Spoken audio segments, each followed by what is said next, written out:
Good morning, everybody, and welcome to Manor Park Classics. Slightly soggy Manor Park Classics this morning. My name's Tim. We're going to be talking today about starter classics. So it doesn't really matter if you're 17 or 18, or maybe you're 70 or 80. Perhaps you're considering your first purchase of a classic car. We're going to look at three options today. Two small hatchbacks and a small sports car, all available for no reserve at our next auction. And you might want to consider them as your first classic car purchase. So let's have a look at the first one. So let's have a look at the first car here. So this is a Vauxhall Astra Mark III. It's on a P, it's a 1997 in this lovely red. It's actually a special edition, this one. So you get a benefit of one or two little extras. It's still fairly basic motoring, having said that, compared to the cars today with all their tech. But all the better for it. It's straightforward. That little 1.48 valve engine, they're pretty robust. Just make sure that it's had a cam belt change or if it needs one. MOT on that one as well. Now, the other thing with these is rear arches. So check the rear arches. On this one, lovely condition, those rear arches. Overall, the car's in great nick. You've got an MOT through till 2025. I think it's a no reserve, but I reckon this is probably worth £2,500, something like that. Which isn't a huge amount of money to spend on a classic when you think about how much you've got to pay for a brand new car today. If you're a youngster, check out the insurance though on all the three classics I'm going to show you.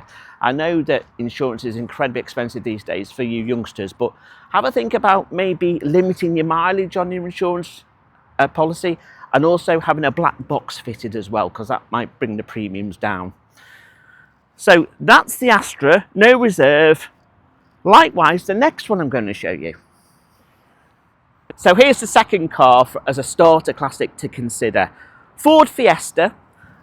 It's the later Mark III version with the rounded front end. It's a 1996 on an N. Again, 28,000 miles, so a really nice low mileage with this one. You've got an MOT as well till next year. This one, like the Astra, is in really good condition.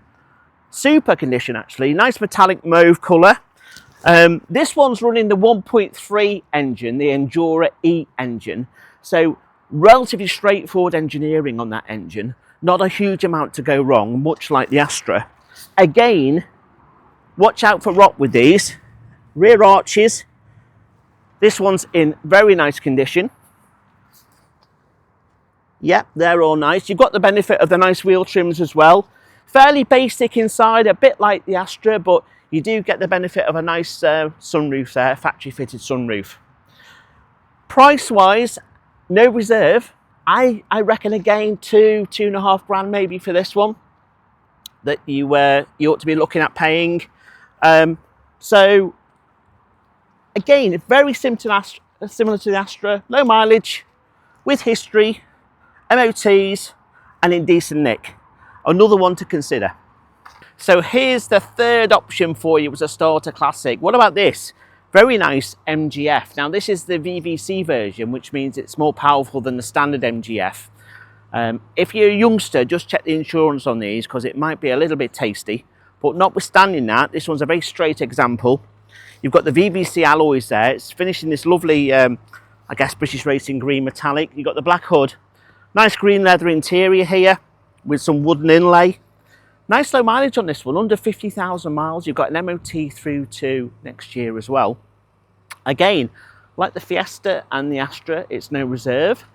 So I reckon roughly, what do you need to be paying for this? £2,500, £3,000 maybe a touch more. The benefit of the MGF is that as numbers decline, prices are starting to go up again. So by buying a VVC, you're actually buying the right version and the version that most people would like, because it's a little bit perkier than the standard MGF. Nothing wrong with the standard MGF though, for all you fans out there, but just that the VVC is just a little bit quicker. So let's have a look at this one.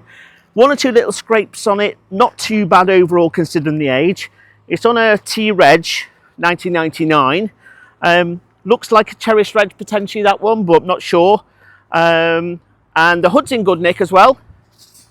overall, and the rear window as well is nice and clear, which makes a change. Sometimes they go a little bit opaque. Rust wise, well, basically they're not too bad, these for rust. Have a look at the rear arches. This one's okay.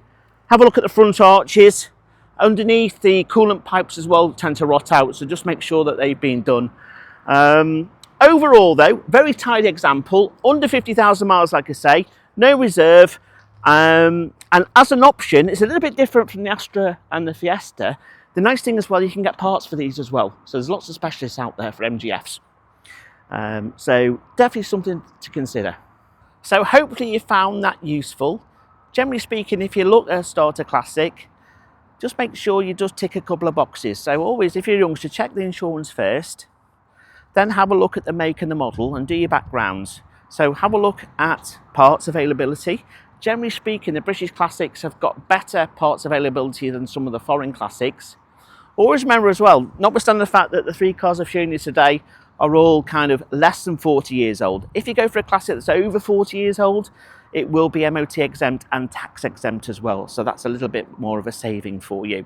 So hopefully you found that useful. If you want to know more about these cars, have a look at our website, manorparkclassics.com, or give me a ring in the office and I'll be delighted to talk to you.